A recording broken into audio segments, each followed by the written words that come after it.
Assalamualaikum warahmatullahi wabarakatuh. Izinkan saya untuk melanjutkan tugas yang ke-17. Soal yang pertama yaitu jelaskan apa yang dimaksud dengan kegiatan bermain baca-bacaan. Menurut saya, kegiatan bermain baca-bacaan ini kegiatan yang dimana pada permainan yang berhubungan dengan huruf atau minat baca anak dengan menggunakan modul baca. Yang kedua, jelaskan kegiatan apa saja yang termasuk dalam kegiatan bermain baca-bacaan. Dalam kegiatan baca-bacaan ini yaitu seperti berdialog dengan bahasa Bimba A, I, O, E, O, baca-bacaan bermain di modul. Yang ketiga yaitu apa tujuan dari kegiatan bermain baca-bacaan. Tujuannya ini untuk anak senang atau bersemangat dalam bermain baca-bacaan, yang dimana anak menumbuhkan minat bacanya tersebut. Yang keempat yaitu kapan kegiatan bermain baca-bacaan dilakukan oleh seorang motivator. Itu ketika pada kegiatan evaluasi dan inti. Yang kelima yaitu mengapa kegiatan bermain baca-bacaan menjadi kegiatan prioritas utama yang harus dilakukan oleh seorang motivator.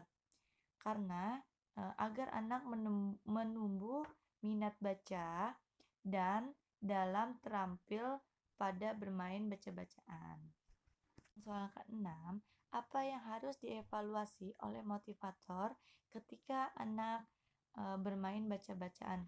Yaitu seorang motivator ini mengevaluasi dari sikap dan ekspresi anak, yang dimana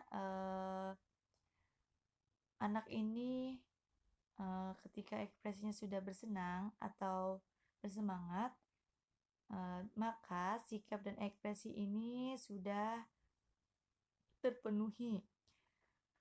Yang ketujuh, bagaimana cara menerapkan kegiatan bermain baca-bacaan bersama anak, yaitu dengan cara berbahasa Bimba, berdialog, bernyanyi, mendongeng, dan sebagainya. Yang kedelapan yaitu apa dampaknya jika motivator tidak menerapkan permainan baca-bacaan.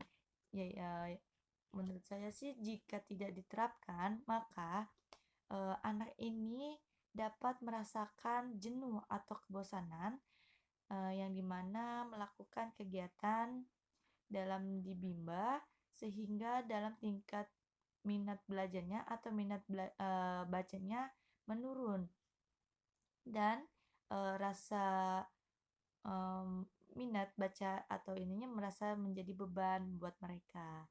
Bagian B-nya yaitu soal pertama, teori jam bandul adalah teori yang dimana dapat dilakukan sebagai acuan dalam menentukan suatu kegiatan pada prioritas di Bimba A, I, O, E, O. Contohnya itu seperti membaca modul yang bergantian dengan temannya, dengan menulis, terus berhitung, dan sebagainya.